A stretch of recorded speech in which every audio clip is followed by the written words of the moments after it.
Hi, I'm Chef Tony Matassa. Today we're making a shrimp and crab mac and cheese with a 6-cheese blend that we're going to bake right here in our Primo XL. Let's get to it. Beginning with a homemade seafood stock. Set a pan on the grill over direct medium heat and give it a nice coating with olive oil. Now we'll start building the flavor base with some minced celery and carrots. Follow that with some yellow onion puree and shallot. Give it a little seasoning with some salt and freshly cracked black pepper. I also like to add a pinch of Old Bay seasoning and a few sprigs of fresh thyme. If you're wondering where the shrimp went, we reserve those to add to the macaroni and cheese later. For now, just add the shells and anything you saved from peeling and begin extracting tons of great flavor. Give everything a stir and close the lid for a couple minutes. Now this stock just wouldn't be complete without deglazing the pan with a little brandy.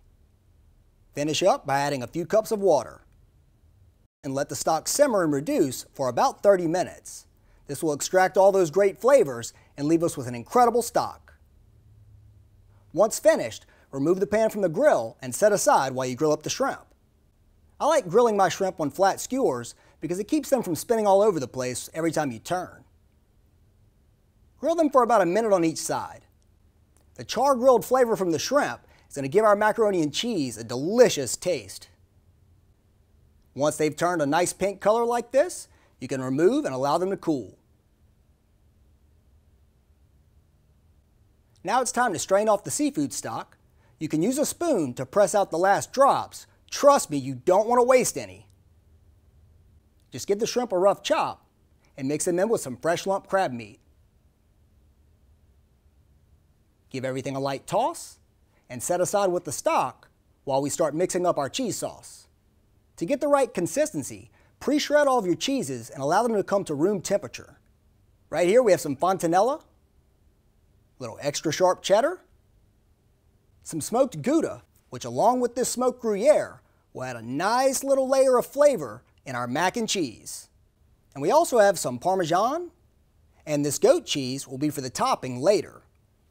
Just pour everything into a large mixing bowl and give it a light mix to evenly blend. Set aside, and now we'll blend the dairy and our gluten-free starch mixture, starting with some whole milk, to which we'll add a couple of tablespoons of the water that I reserved from boiling pasta earlier. Next up, I have a cup of heavy cream that I reduced earlier by half. Follow that with some white wine. Instead of using flour, I like to use Arrowroot starch blended with some Tapioca starch. This way, if you want to make the recipe gluten-free, all you have to do is use gluten-free noodles. With everything pre-blended, it's time to get the grill set up. Once you have the charcoal lit, add in the heat deflector plates like you see here. This will allow for incredibly even heat when we bake our macaroni and cheese. Now just place your casserole directly on the cooking grids and melt some butter. To that I like to add the paste of 1 clove of roasted garlic. When the butter has just melted, stir in the starch and dairy mixture from earlier. Close the lid and let this mixture thicken up a little. Stir occasionally until fully thickened, and then stir in the seafood stock from earlier. Now it's time to season this up with some fresh chopped thyme, paprika, white pepper, a little cayenne pepper, and some freshly grated nutmeg. Fold in the delicious shrimp and crab mixture from earlier. Once incorporated, remove the sauce from the grill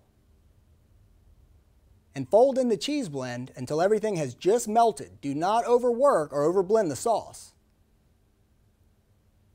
Now I like to blend in a little Dijon mustard. It really rounds out the flavor well. And I also like to season to taste with a little salt and black pepper.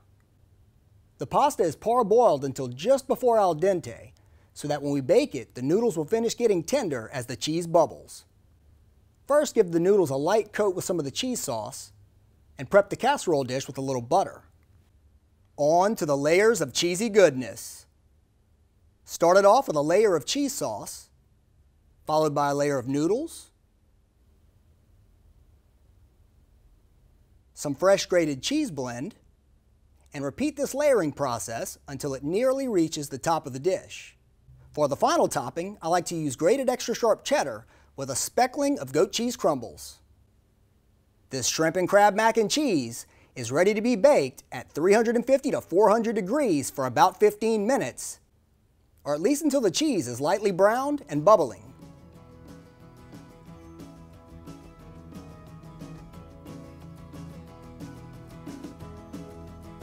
All right, let's get it off the grill. I'll let it rest for about 10 minutes and then we'll dig in. Oh wow, that is a beautiful sight.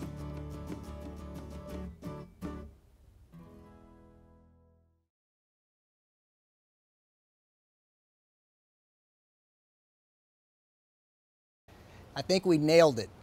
The combination of the 6 cheeses with shrimp and crab, excellent taste, and the bechamel that we made, everything came out nice and creamy. It wasn't like a standard baked mac and cheese that comes out really dry.